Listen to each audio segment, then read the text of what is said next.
morning. I'd like to thank you guys all for coming to listen to my presentation. I'm Luke Rudberg, and I have an issue with the lack of self-defense training here at Gustavus Adolphus College. Today, I will be addressing the importance of self-defense training, what it is, its history at Gustavus, and the benefits of implementing more self-defense training at Gustavus. To outline the importance of self-defense training, I'd like to share with you a quote from Campus Safety. Because of the serenity and size of Gustavus Adolphus College, some tend to get the impression that the college is immune to crime. Unfortunately, crime does not stop at the borders of our campus. People find this out all too well when they become the victims of crime.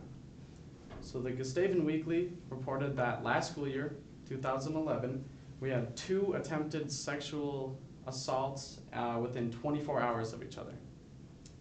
The first incident took place at 1:20 a.m. on a Saturday morning. It was a female walking alone. The second case happened at 8:30 p.m. on a Sunday night. Again, female walking alone. One of the victims, or survivors as the Gustavian Weekly referred to them as, was rushed to the emergency room, treated for injuries, and released soon after that.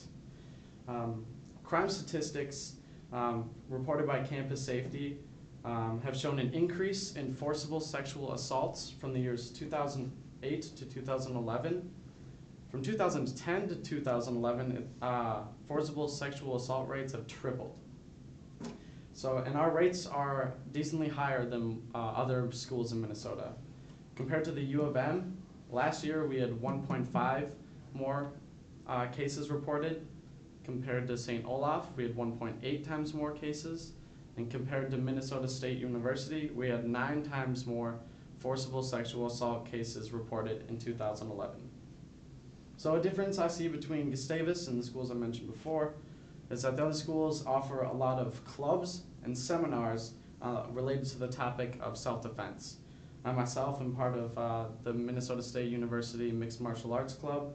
I see the Taekwondo Club, and I see advertisements for seminars going on quite frequently.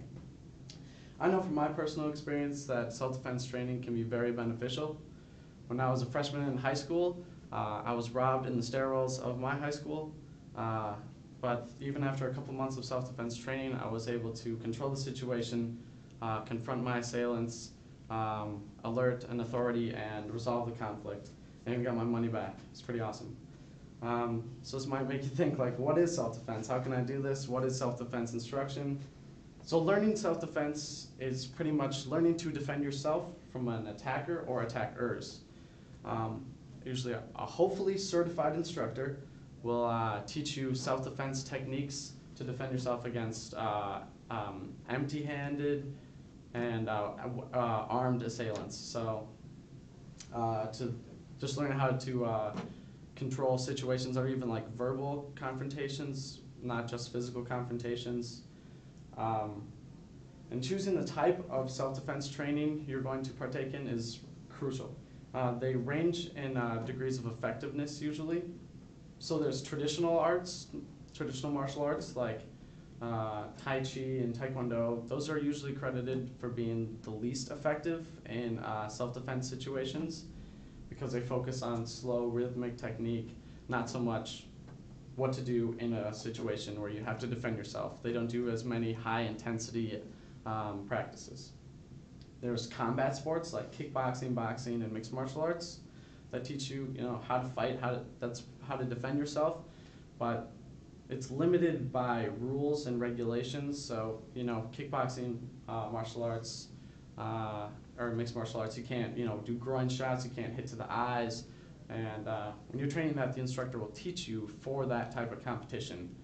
There's not many mixed martial arts instructors that teach you, okay, some guy's got a gun, here's how to defend yourself, because that's not what you're training for. Then finally, there are control tactics seminars. This is like what they teach the military.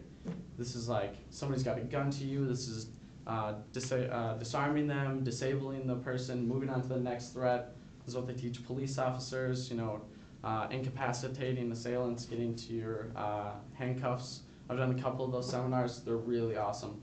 They even teach how to break people's necks. It's crazy. So as the old military adage goes, train like you fight like you train. That's why it's real important that you choose choose proper self-defense instruction based on what your needs are. So the history of self-defense instruction at Gustavus, through interviews with Ray Thrower, the director of campus safety, I found that Gustavus currently only offers a self-defense class for credit, which is only open to enrolled students, and there's a limited number of open spaces. In the past, Gustavus has held seminars where they have a certified instructor by the name of Mike English. He works for campus safety. They have Aaron Banks, who's a teacher of the self-defense course here, who also has done open seminars to students. They've had visiting, third-degree black belts. They've had former students do things like that. But this year, nothing scheduled. So there are many benefits of implementing more self-defense training opportunities. The benefits are both mental and physical. When it comes to situations where you find yourself confronted by an assailant, knowledge is power. Knowing techniques, first of all, knowing how to implement them, having practiced them with somebody who knows them, like an instructor, it can save your life. There are so many stories of people being out on the street, having to defend themselves and avoiding serious injury, even against people with guns or weapons. So learning or implementing more self-defense opportunities at Gustavus and allows students to learn self-defense, which can keep them physically safer. The Journal of Interpersonal Violence reported that self-defense training can affect many mental domains. It showed that participants in the self-defense courses showed an increase in confidence and self-esteem, as well as a decrease in fear, anxiety, and depression. Implementing more self-defense training opportunities at Gustavus has a possibility of reducing crime rates as well. Like I said, crime rates are on the rise, especially forcible sexual assaults, which are one-on-one contact with an assailant. If a student finds himself in that situation and has been properly trained and is able to execute self-defense techniques properly, they won't become the victim. And crime never happened because they weren't the victim. And if crime rates decrease, the campus looks a lot better on reports because all of our crime reports are public information. So potential students or parents of potential students will look at Gustavus and say, oh, our crime rates have dropped, or Gustavus looks like a really nice school, must be really safe with those low crime rates.